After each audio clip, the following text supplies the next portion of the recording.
dia. Bem dispostos? Sim? Então vamos abrir as nossas Bíblias na carta de Paulo aos Tessalonicenses, capítulo 2. Segunda carta de Paulo aos Tessalonicenses, capítulo 2.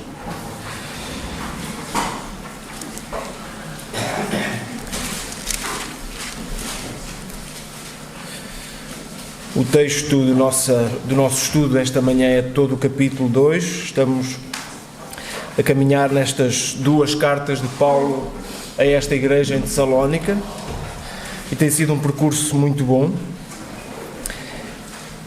E hoje queremos caminhar mais um pouco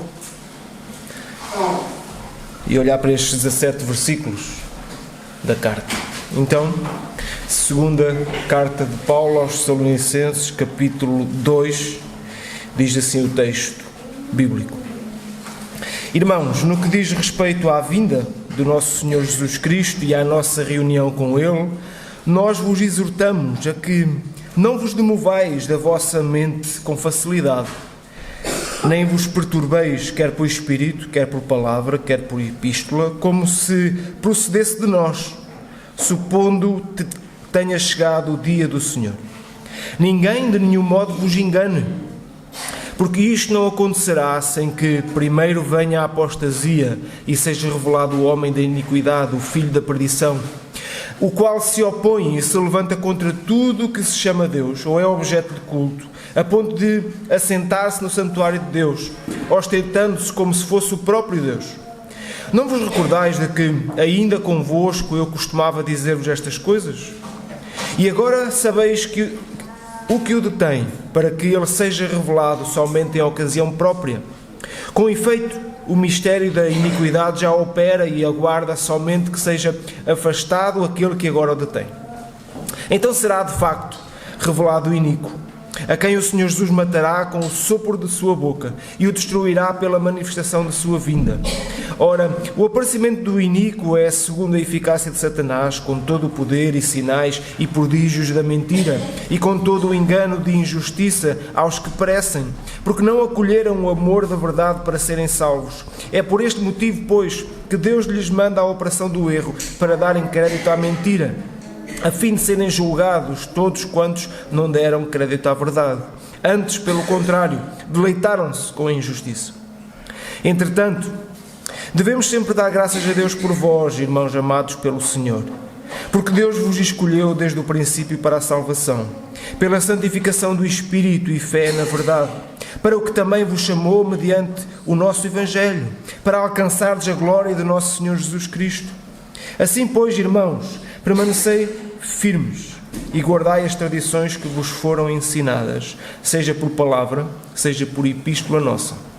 Ora, o nosso Senhor Jesus Cristo mesmo e Deus, o nosso Pai, que nos amou e nos deu eterna consolação e boa esperança pela graça, consolem o vosso coração e vos confirmem em toda a boa obra e boa palavra. Até aqui o texto e a leitura desta manhã. Este texto divide-se em duas grandes partes, por assim dizer. A primeira vai do versículo 1 ao versículo 12 e a segunda do versículo 13 ao versículo 17. Chamei à primeira a clareza em relação ao fim, chamei à segunda certeza em relação ao todo. Clareza em relação ao fim e certeza em relação ao todo. Quem consegue definir o poder de um boato? Nós sabemos que o boato é uma coisa muito perigosa, não é?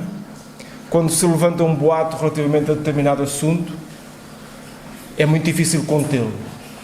Um boato contado e aceite por outra pessoa ou por outras pessoas pode produzir danos irreparáveis.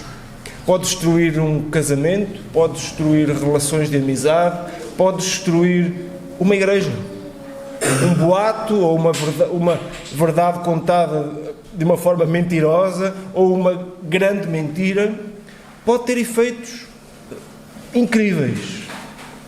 Hoje em dia nós ouvimos falar muito daquilo que se chama hoje fake news. Notícias falsas, notícias plantadas ou notícias inventadas com um propósito definido. Quando há eleições, e nós vimos isso não tanto em Portugal, mas em outros países de maior dimensão, há um grande controle sobre as notícias que são colocadas na imprensa, não é? Por determinada lista, ou por uma ou por outra. Há até em Portugal uma ferramenta da SIC que se chama o polígrafo, para fazer a distinção quais são as notícias verdadeiras e as notícias falsas. Há que ter muito cuidado com aquilo que nós recebemos, seja um boato, seja uma notícia falsa ou plantada. Se nós queremos viver em sabedoria, precisamos de orientar-nos pela verdade e não ser influenciados ou por um boato ou por uma mentira, acreditando nela. Aquilo que nós vemos na carta e nas cartas de Paulo aos Tessalonicenses, o grande tema, o tema central que temos estudado é a vinda do Senhor, a segunda vinda do Senhor. O momento em que o Senhor Jesus virá para buscar a sua igreja. E continua Paulo a escrever acerca deste tema central da carta. Mas quando lemos este segundo capítulo da segunda carta, quase que confundimos Paulo com um profeta Daniel, em que parece que ele está a escrever de uma forma escatológica, explicando coisas que virão a acontecer. Quando lemos este capítulo, parece que estamos a ler o livro do Apocalipse, tal é o pormenor em que Paulo escreve determinados assuntos relacionados com este tema. Mas este não é o propósito a carta não cumpre esse propósito. Paulo continua a escrever a uma igreja com as suas dificuldades, com os seus desafios, que passa por determinados contextos, e são esses contextos e esses desafios que levam Paulo a escrever a carta. Portanto, é fácil nós percebermos se Paulo está a falar e a refalar acerca disto. É porquê? Porque alguma coisa estava a acontecer com a igreja em Tessalónica, não é? Alguma coisa estava a acontecer e que não era bem aquilo que Paulo queria. Nós vimos na primeira carta, lá no capítulo 4, versículos 15, 16 e 17, que Paulo fala especificamente da segunda vinda do Senhor. Ele diz: ora, ainda vos declaramos por palavra do Senhor isto, nós os vivos, os que ficarmos até à vinda do Senhor, de modo algum precederemos os que dormem. Porquanto o Senhor mesmo, dada a sua palavra de ordem, ouvida a voz do arcanjo, ressoada a trombeta de Deus, descerá dos céus, e os mortos em Cristo ressuscitarão primeiro. Depois nós, os vivos, os que ficarmos, seremos arrebatados juntamente com eles, entre nuvens, para o encontro do Senhor nos ares, e assim estaremos para sempre com o Senhor. Paulo escreve muito claramente acerca destas verdades na sua primeira carta. E a ideia que dá é que Paulo sente a necessidade de voltar a falar sobre isto e esclarecer algumas coisas, porque haveria algumas dúvidas. Pode-se até admitir que haveriam alguns boatos a levantarem-se na igreja em Tessalónica. Haviam algumas fake news a serem determinadas como verdadeiras no tempo desta igreja. Por isso ele tem a necessidade de dizer, no que diz respeito à vinda, versículo 1, do nosso Senhor Jesus Cristo, e à nossa reunião com Ele, nós vos exortamos a que não vos demovais. Não saiam, não o deixem, não vos demovais da vossa mente com facilidade, nem vos perturbeis. Havia pessoas naquela igreja, ou que influenciavam aquela igreja, que estavam a trazer ideias de que era necessário determinar dias fixos para a vinda do Senhor. Outras pessoas diziam que o dia do Senhor já tinha chegado. Os crentes estavam a viver, quase que parecia que já estavam a viver o dia do Senhor, e havia alguma confusão. Havia algumas ideias que os tessalonicenses estavam a viver e que não era ainda tempo para viver. Então parece necessário que Paulo venha esclarecer um mal-entendido. Por isso ele vem dizer: não vos demovais.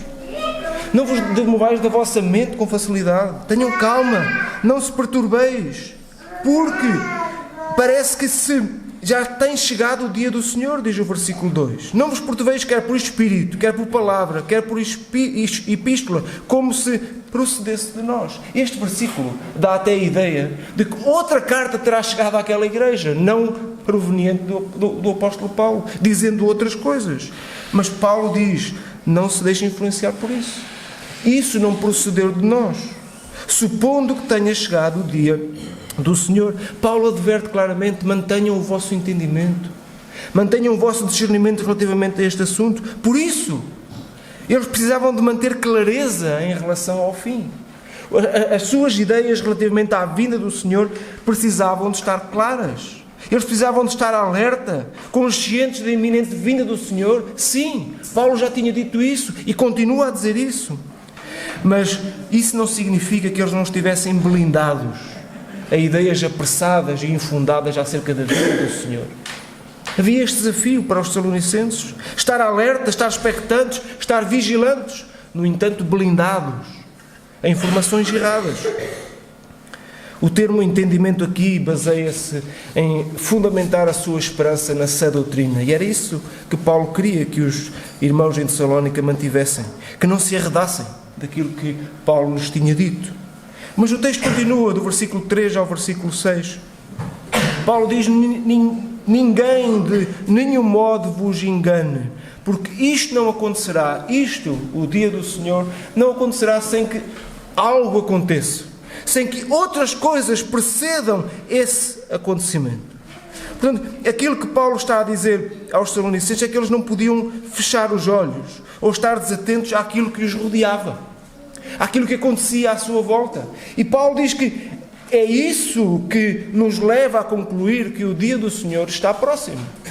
E esta ideia para os Tessalonicenses continua a fazer sentido para nós. Ainda que haja da nossa parte esta expectativa, e Deus quer que nós tenhamos essa expectativa, faz parte do Filho de Deus ansiar pela vinda do Senhor. No entanto, nós temos que perceber que ela não chegará sem que outras coisas aconteçam, sem que sinais sejam claros acerca da iminente chegada do Senhor.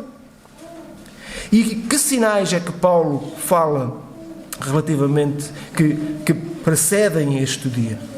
Diz o versículo 3: ninguém de nenhum modo vos engane, porque isto não acontecerá sem que primeiro venha a apostasia. É o primeiro sinal apresentado por Paulo. O que é a apostasia, segundo aquilo que Paulo ensina? O que é a apostasia? Alguém quer tentar definir o que é a apostasia?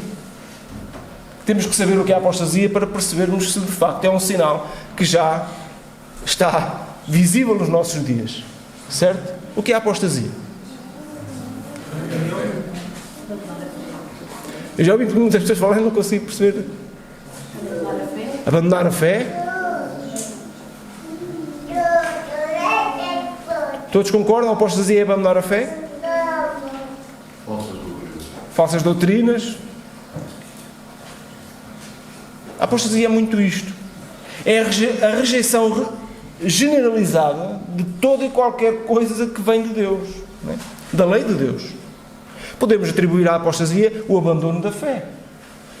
O que é abandonar a fé? Poderíamos ir por esse caminho, talvez teríamos algum tempo falsas doutrinas. Portanto, aquilo que Paulo está a dizer é que algo que precede o dia do Senhor é esta verdade, este acontecimento, ou este estado da sociedade, um estado de completa apostasia. Uma apostasia generalizada, uma rejeição categórica e massiva. Não estamos a falar de uma rejeição individual de determinada pessoa. Mas não, quando Paulo fala disto, sem que primeiro venha a apostasia, fala num sentido mais global, num sentido de sociedade, de mundo. Portanto, o que Paulo diz é que antes que venha o dia do Senhor, aquilo que virá é um tempo de completa apostasia, de completa rejeição de Deus, uma imoralidade e iniquidade constante na vida das pessoas. Paulo fala disso. É um movimento que vemos acontecer no meio onde a igreja está implantada. A pergunta é: estes tempos são reais no dia de hoje? Vivemos tempos de apostasia?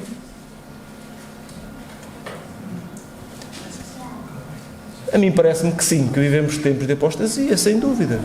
Tempos em que a palavra de Deus não é valorizada, em que aquilo que Deus acha de determinado assunto é desvalorizado, e o homem se comporta de uma forma apóstata, completamente longe de Deus, afastado de Deus, não se interessando por Deus nem por nada que diga respeito a Deus. Isto são tempos de apostasia. Paulo diz: antes que venha o dia do Senhor, estes tempos virão.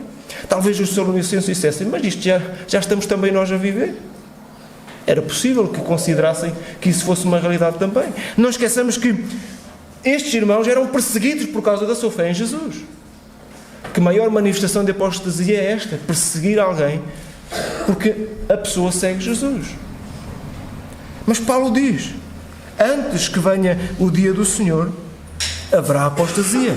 Mas mais do que isso, qual é o segundo sinal que precede o dia do Senhor? Versículo 3. Seja revelado o homem da iniquidade, o filho da perdição. Quem é este homem da iniquidade que Paulo nos apresenta? Ele diz que antes que venha o dia do Senhor, virá um tempo de apostasia, de rejeição generalizada de Deus, e seja revelado em conclusão disto, como que tudo apontando para este momento, seja revelado o homem da iniquidade, o filho da perdição. Esta é uma designação de Paulo para que figura? O anticristo, alguém disse, não é? Paulo diz: antes que venha o dia do Senhor, virá tempos de apostasia e será revelado o homem da iniquidade, o filho da perdição. Os Tessalonicenses precisavam de estar atentos a isso. Precisavam de estar certos de que o dia do Senhor ainda não tinha chegado, porque isto também ainda não tinha acontecido.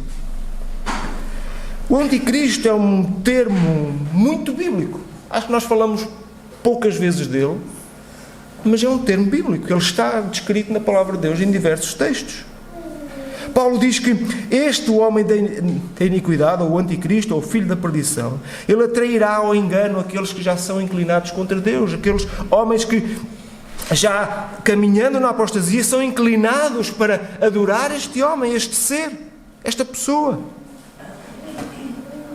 Por fim, ele colocar-se-á ainda como um objeto próprio de adoração. As pessoas não só o seguirão, mas como o adorarão. Como figura deste contexto apóstata, desta sociedade que se dá bem e dorme com a apostasia. Com tudo aquilo que está contrário às verdades de Deus. No livro de Daniel, o anticristo é representado não como uma pessoa, mas como 4 reinos. No tempo de Jesus, no sermão profético, o Senhor Jesus fala também do anticristo como uma pessoa que virá. João vê o anticristo como uma pessoa que já está presente. Ou seja, alguém que representa alguma coisa. Vai um bocadinho de acordo com aquilo que Paulo está a dizer. Representa um grupo de pessoas e que se levantará em determinado dia como uma expressão máxima da oposição a Cristo e à sua igreja. Aqui Paulo apresenta o anticristo como o homem do pecado, surgindo da grande apostasia. Paulo apresenta o anticristo como uma pessoa, alguém que se coloca como um objeto de adoração. Paulo vai mais longe e diz que ele apresentará falsos milagres. Mas há uma coisa que Paulo diz no versículo 8 que deve chamar a nossa atenção e que Paulo escreve propositadamente para a igreja de Tessalónica, que eles precisavam de saber. Qual é a verdade que ele escreve no versículo 8? Digam-me. Tenho que olhar para o versículo 8. No final do versículo 8. O que é que diz? O Senhor Jesus matará com o sopro da sua boca e o destruirá pela manifestação da sua vinda.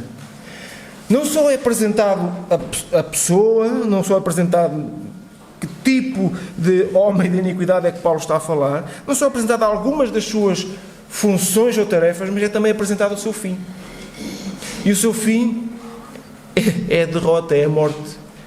Paulo diz que o Senhor Jesus o matará com o sopro da sua boca e destruirá pela manifestação da sua vinda. Mas o versículo 6 fala de uma verdade inquietante. Paulo diz: agora sabeis o que o detém, para que ele seja revelado somente em ocasião própria. Paulo diz que há algo que detém a manifestação completa deste ser, o anticristo, ou o homem da iniquidade. Bem, sobre esta expressão, há quem diga que é a expressão mais difícil de compreender das duas cartas de Paulo aos Tessalonicenses. Porque é muito difícil dizer, de facto, quando diz que alguém detém esta manifestação. Agora sabeis o que o detém, para que ele seja revelado somente em ocasião própria. Há quem diga que é impossível definir. Há quem diga que Paulo se refere ao Espírito Santo. E há quem diga que Paulo se refere ao próprio Deus que detém a sua manifestação. Seja quem seja que nós entendamos que este versículo se refere, há uma coisa muito clara. Assim como houve uma plenitude do tempo, ou um tempo específico, ou um tempo próprio para a manifestação de Cristo, também há um tempo próprio para a manifestação do Anticristo, da chegada deste homem. E se é Deus quem determina o tempo da vinda do Senhor Jesus, há uma coisa que nós também devemos saber. É também Deus que determina todos os tempos. E é sobre as suas mãos que está a determinação do tempo da chegada deste ser. Não tenhamos dúvidas disso. Paulo sabia isso e queria que os Tessalonicenses sabiam isso com toda a sua força. É que não há nada, absolutamente nada, nem nada que diga respeito a este ser. Um ser poderoso. Um ser que será seguido por multidões e multidões. Não há nada que fuja do controle de Deus. E Paulo queria que os Tessalonicenses sabiam que isto era um sinal que precedia a vinda do Senhor, mas não era um sinal que fugia do controle do Senhor, nem que foge do controle do Senhor. Ele tem o controle dos tempos, Ele tem o controle de todas as coisas, e é nisto que a nossa fé deve estar firmada. Nós queremos e nós acreditamos num Deus que controla tudo, todas as coisas, todos os tempos, toda a história. E Ele controla também a manifestação deste ser. Dos versículos 9 ao 12, nós vemos algumas das coisas que não só este ser faz, mas as implicações que isso terá nas pessoas. Diz o versículo 9: o aparecimento do iníquo é a segunda eficácia de Satanás, com todo o poder, reparem, e sinais, e prodígios da mentira, e com todo o engano de injustiça aos que parecem, porque não acolheram o amor da verdade para serem salvos. É por este motivo, pois, que Deus lhes manda a operação do erro para darem crédito à mentira, a fim de serem julgados todos quantos não derem crédito à verdade, antes, pelo contrário, deleitarem-se com a injustiça. A apostasia e este ser que representa este movimento apóstata, ele engana milhares de milhões. As pessoas deleitam-se com a injustiça, deleitam em seguir este homem iníquo, o homem da iniquidade, o homem do pecado. Porque é natural o homem entregar-se às suas paixões infames. É natural o homem entregar-se ao homem da iniquidade, porque ele o representa. Eles olham para esta pessoa e acham-se representados. Então é normal seguirem-no. É normal olharem para esta pessoa e verem poder, verem manifestações de milagres, verem coisas a acontecer que eles não conseguem explicar, mas cujo poder, diz Paulo e diz a palavra de Deus, é segundo a eficácia de Satanás, para produzir o engano, para produzir a morte e perpetuar a iniquidade até um tempo.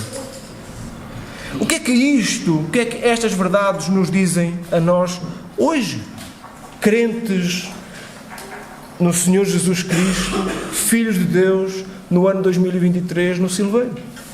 O que é que isto nos diz? O que é importante reter para a nossa fé destas verdades que Paulo escreve à igreja em Tessalónica? Acho que é mais ou menos pacífico entre nós que não é visível ainda este ser manifestado nos nossos dias. Mas o que é importante nós retermos é que ele, ainda que ele não esteja aqui, ainda que ele possa ainda não ser visível, é como se já estivesse. Ainda que este ser que representa o inimigo de Cristo, o anticristo, ainda não seja algo que nós possamos pessoalizar, atribuir a uma determinada pessoa, é importante nós percebermos que o espírito dele, a apostasia, é algo que já reina nos nossos dias. É algo com o qual nós já lidamos no nosso dia a dia. João diz na sua primeira carta, no capítulo 4, versículo 3, que todo o espírito que não confessa a Jesus não é de Deus, mas é o espírito do anticristo, a respeito do qual tendes ouvido que havia de vir, e agora, diz João, já está no mundo. E agora já está no mundo. Existe sim esta pessoa ainda por vir, cremos nisso. Mas este espírito, o espírito do anticristo, segundo João, já está no mundo. Ele diz na mesma carta: conforme ouvistes que vem o anticristo, já muitos anticristos se têm levantado. Não só vemos o espírito da apostasia reinante nos nossos dias, mas nós vemos e constatamos pessoas que quase que vão adiante dele, sendo pequenos anticristos, conduzindo pessoas ao engano e conduzindo-as e mantendo-as no seu pecado. Paulo fala também desta realidade. Então, como viver? Como nós nos posicionamos relativamente a isto? O que é que isto significa para nós? Como é que nós devemos reagir perante este texto, esta palavra e a existência clara deste homem e o facto de hoje já vivermos nesse espírito? A palavra de Deus nos chama a vivermos uma vida sóbria, vigilante e fiel ao nosso Senhor. É essa a aplicação que nós temos que aplicar à nossa vida, trazer para a nossa vida hoje. Pedro diz: cingindo os lombos do vosso entendimento, relacionando um pouco com aquilo que Paulo diz aos Tessalonicenses: não vos demovais da vossa mente, não percam o discernimento, não percam a sabedoria, não percam o entendimento. Pedro diz: cingindo os lombos do vosso entendimento, sede sóbrios, cautelosos, esperai inteiramente na graça que se vos ofereceu na revelação de Jesus Cristo. Paulo fala-nos da armadura de Cristo, que serve para nos defendermos das astutas ciladas do diabo. Paulo escreve aos Romanos que: digo isto, conhecendo o tempo, já é hora de despertarmos do nosso sono. Já é hora de despertarmos desta situação de alguma letargia, quase que vivendo como se isto não fosse uma realidade, como se não estivéssemos rodeados de tudo isto, de todo este espírito apóstata. Mas a palavra de Deus nos diz que estamos. Nós estamos rodeados deste espírito. Um espírito cujo objetivo é mesmo esse. É dar-nos insensibilidade para estas coisas. Dar-nos insensibilidade para o pecado. Vivermos cada vez menos em amor uns para com os outros, em amor para com aqueles que nos rodeiam. Este é o objetivo do espírito da apostasia que nos rodeia. Conformar-nos, tornar-nos quase semelhantes à sua forma. É quase a um ponto que quase nem nos distinguimos deste mundo apóstata que está à nossa volta. O que é que Paulo está a dizer? Larguem isso. Sejam renovados, seja renovado o vosso entendimento por aquilo que Deus vos traz. Vivam de acordo com aquilo que têm recebido. Não durmamos, diz no capítulo 5 da primeira carta de Paulo: não durmamos, pois, como os demais, antes vigiemos e sejamos sóbrios. Não andemos como se não soubéssemos nada. Não andemos como se isto não fosse uma verdade, mas sejamos sóbrios. Vamos combater o mundo das trevas com amor e júbilo. Nós precisamos de perceber, irmãos, que vivemos tempos de luta. Esta é uma verdade que a palavra de Deus deixa clara. Há uma luta, há uma guerra que nós batalhamos. E se nós perdermos a consciência da sua existência, nós vamos ser muito facilmente tragados. Vamos ser muito facilmente confundidos. Vamos ser muito facilmente... As dúvidas vão assaltar a nossa mente e nós vamos perder o discernimento. Então é preciso mantermos-nos alertas, vigilantes, sóbrios. Eu gosto muito de filmes de grandes batalhas.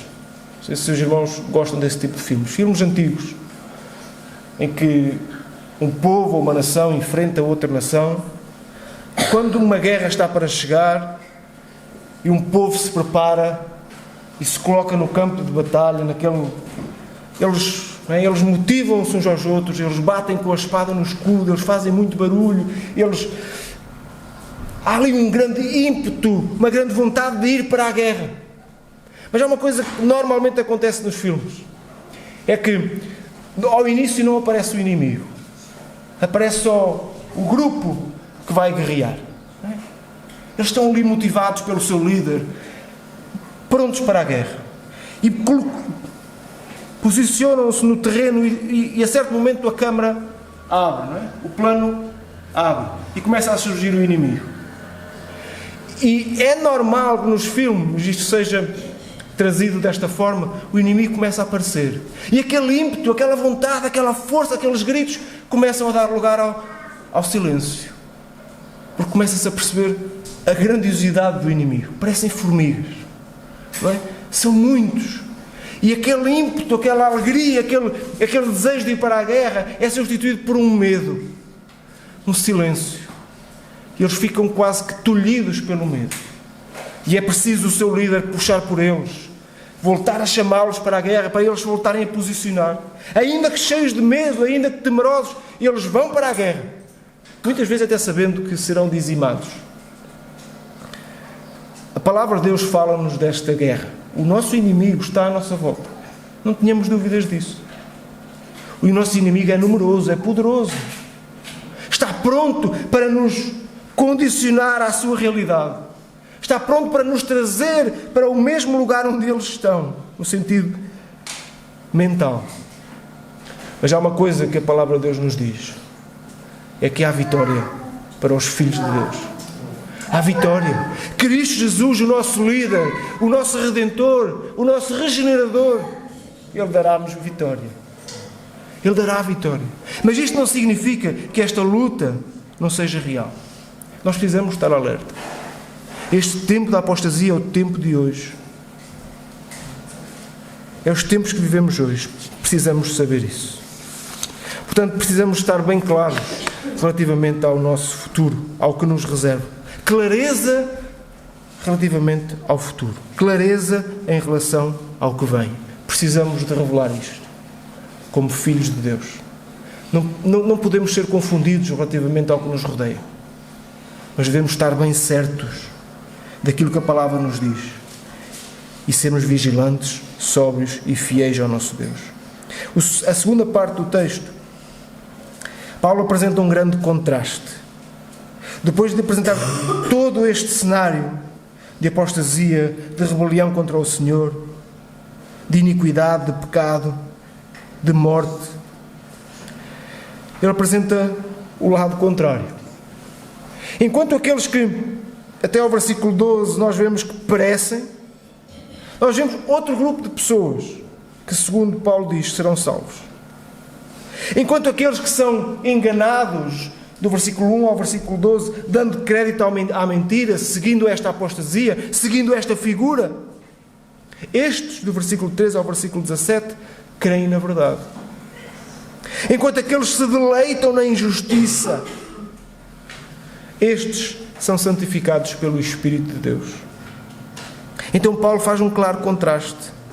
E ele queria que os Tessalonicenses percebessem claramente o contraste que existe entre um grupo de pessoas e o outro grupo de pessoas. Um grupo que segue o inimigo, segue o homem da iniquidade, e aquele que segue a Cristo. Paulo diz, entretanto, devemos também dar graças a Deus por vós, irmãos amados, pelo Senhor, porque Deus vos escolheu desde o princípio para a salvação, pela santificação do Espírito e fé na verdade, para o que também vos chamou mediante o nosso Evangelho para alcançardes a glória do nosso Senhor Jesus Cristo. Quando nós olhamos para este contraste, nós vemos duas igrejas. Vemos uma igreja apóstata que segue o seu líder, mas vemos por outro lado a noiva do Cordeiro, lavada, remida, chamada por Cristo Jesus. E naquele dia, no dia da vinda do Senhor, nós precisamos saber que duas igrejas se levantarão.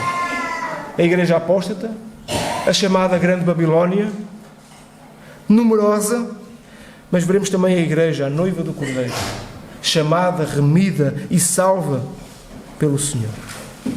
Paulo diz, Deus vos escolheu desde o princípio para a salvação.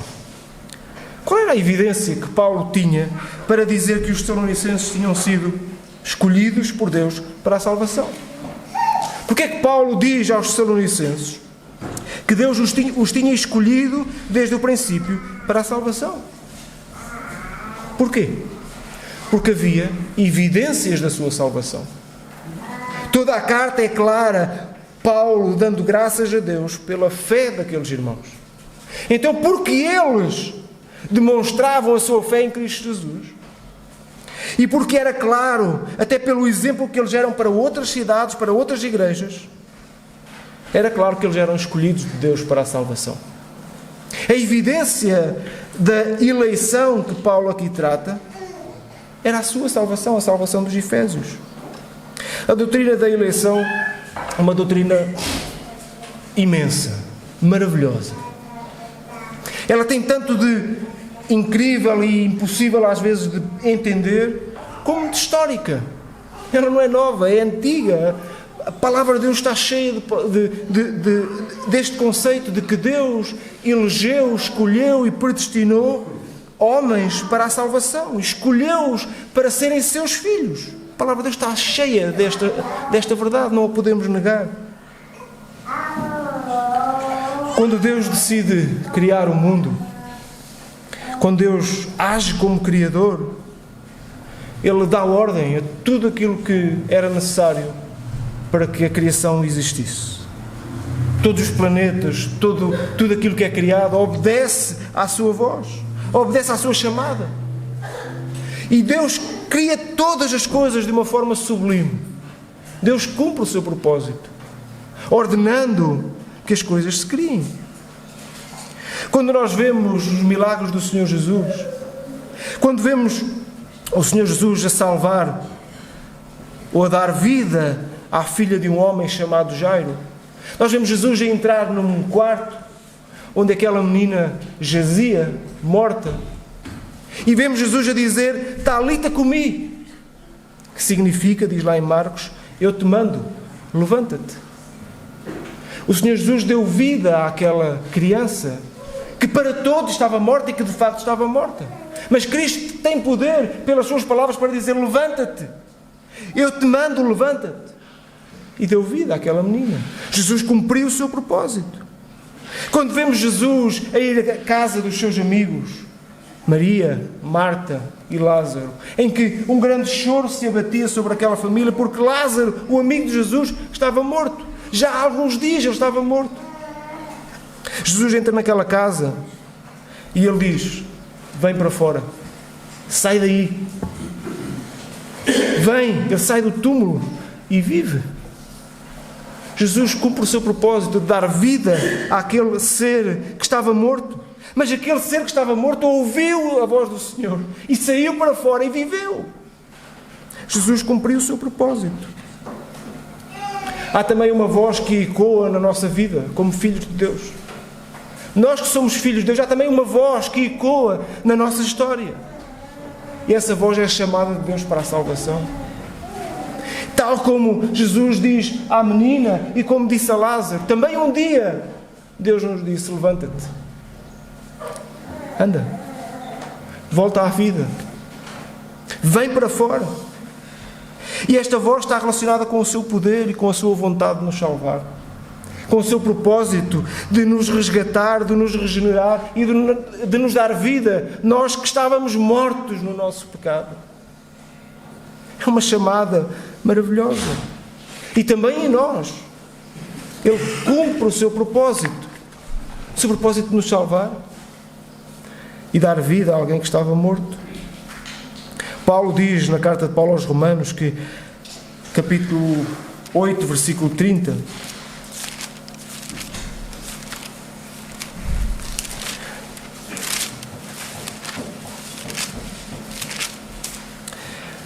Paulo diz que aos que Deus predestinou, a esses também chamou. E aos que chamou, a esses também justificou. E aos que justificou, a esses também glorificou. Paulo fala desta chamada para fora, desta ordem para que haja vida em nós. Ele está a referir-se exatamente a este chamado de Deus que estamos a falar. É uma obra secreta e interior que Deus opera em nossas vidas, dando-nos vida e dando-nos a própria fé. A fé para lhe obedecer. Quando ouvimos a pregação do Evangelho, irmãos, ou quando ouvimos a pregação do Evangelho, qualquer um de nós temos a inclinação humana para a rejeitar. O normal, Desde que nascemos com esse chip. Qual é a nossa tendência? Rejeitar a mensagem do Evangelho. Ouvi-la e dizer não. Ouvi-la e dizer não me interessa. Ouvi-la e dizer não faz sentido. Essa é a nossa tendência natural como seres humanos. Então, para que haja em nós este levantar como a filha de Jairo, haja em nós este levantar como Lázaro, Deus precisa de nos chamar claramente e mover o nosso interior, mover o nosso entendimento e dar-nos a fé para lhe obedecer. E quando isso acontece, Ele opera a salvação na nossa vida. Quando isso acontece, Ele nos dá a vida pela sua graça e pela sua misericórdia. E opera o milagre da salvação. Um milagre nada inferior a levantar alguém da morte.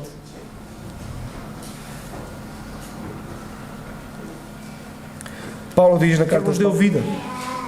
Ele nos deu vida exatamente quando nós estávamos mortos.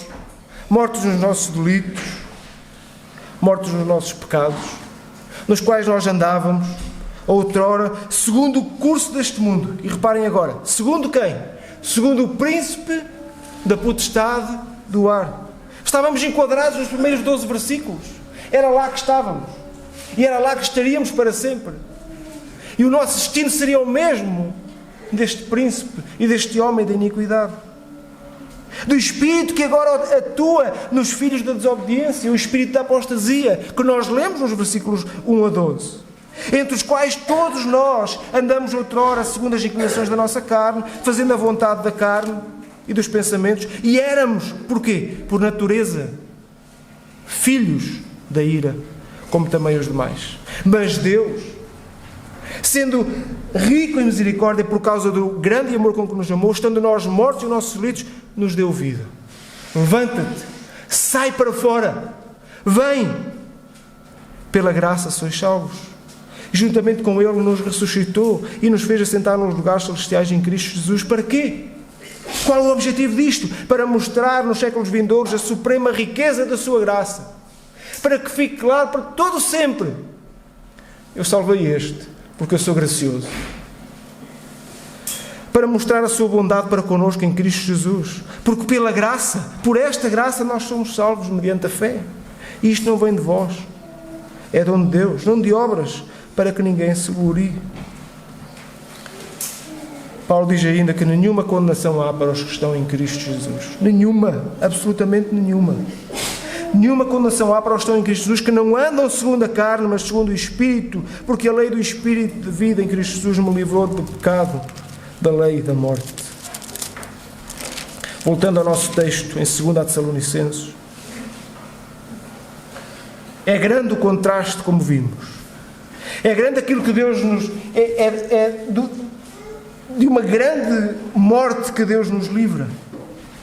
Mas isto não significa que a nossa vida seja isenta de responsabilidade. Paulo continua a dizer: assim pois, sendo vocês eleitos de Deus, tendo sido chamados para a vida, para a fé na verdade, assim pois, permanecei firmes. E aguardai as tradições que vos foram ensinadas, seja por palavras, seja por epístola nossa. Os filhos de Deus devem permanecer firmes até ao fim. Até ao fim. A eleição de Deus, ou o chamado de Deus, não é uma licença para eu pecar e viver dissolutamente. Antes, pelo contrário, é um encorajamento para vivermos vidas gratas ao nosso Senhor. Vidas alicerçadas nas suas verdades e no seu propósito. O que faria, o que terá feito Lázaro depois de ter sido levantado da morte? Como foram os dias seguintes ao facto de ele ter morrido e agora viver? E agora poder voltar a comer, poder voltar a falar, poder voltar a estar com pessoas? Como terá sido a existência de Lázaro depois da sua ressurreição? Será que ele... Reparem como eu sou tão boa pessoa. Reparem como eu sou... Como as minhas obras são maravilhosas ao ponto de Cristo me ter ressuscitado dos mortos. Reparem como eu sou muito melhor que vocês. Reparem como eu sou superior a cada um de vocês. Terá sido este o comportamento de Lázaro? Não. O comportamento de Lázaro era o comportamento de alguém que estava profundamente grato, consciente de que ele tinha estado morto e agora podia viver novamente. Certamente ele estava cheio de vontade de falar de quem o ressuscitou, de falar da grandeza da graça de Jesus Cristo, que o tinha levantado daquele túmulo para a vida, que lhe tinha dado a oportunidade de voltar à vida e viver a vida que ele tinha perdido. Então aquele que é chamado por Deus para a salvação, aquele que é filho de Deus, aquele que deposita a sua fé em Cristo Jesus, não recebe um encorajamento para viver a sua vida dissolutamente, cheia de si mesmo. Antes, pelo contrário, recebe um encorajamento para firmar a sua vida numa profunda gratidão ao Deus que o chamou e que o regenerou e que o salvou e que o tirou da morte para a vida. É esse o comportamento do Filho de Deus. Alguém que tem a consciência que lhe foi dada a oportunidade de viver, ele que não vivia e que estava a caminho da morte espiritual eterna. Portanto, o salvo, o Filho de Deus, é alguém que permanece firme nas promessas do Senhor. Paulo diz: ora, nosso Senhor Jesus Cristo, mesmo e Deus, o nosso Pai, que nos amou e nos deu eterna consolação e boa esperança pela graça, consolem o vosso coração e vos confirmem em toda a boa obra e toda a palavra. Que Deus vos confirme, dizia Paulo aos Tessalonicenses. Esta é a ideia do segundo ponto. Se em primeiro nós falámos na clareza em relação ao fim, o estarmos certos relativamente aos dias que vêm, agora nós precisamos estar certos, termos certeza relativamente ao nosso todo, a quem nós somos, quem nós éramos, o que Deus fez por nós, o que nós somos hoje, para onde iremos. Tem que haver certeza nos nossos corações, certeza relativamente ao todo que é a nossa vida, ao todo que a nossa vida representa em toda a história de Deus, que é um ponto ínfimo. Não pode haver dúvidas nenhumas de que estamos firmes e certos em quem nos salvou. A nossa salvação, o nosso futuro, o nosso presente, tudo o que diz respeito a nós, já não está nas nossas mãos, já não diz respeito a mim, mas diz respeito a Deus que me chamou para a vida. Então isso dá-me certeza. Isso confirma a minha fé a cada dia. E sempre que assalta ao meu coração alguma dúvida, alguma incerteza, eu sei, Deus me chamou, eu sou seu filho.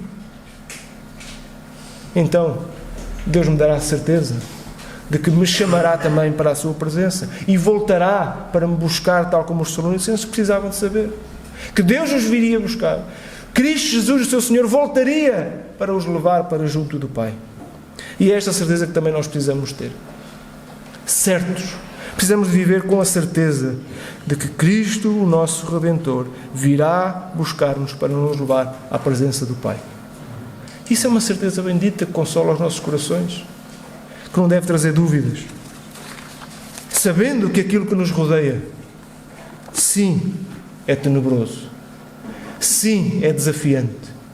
Precisamos perceber que não é uma coisa fácil, é uma batalha difícil, mas estamos certos que aquele que nos chamou da morte para a vida nos conduzirá para todo o sempre à sua presença. Isso consola os nossos corações e consola o coração desta igreja que vive para a glória do Senhor.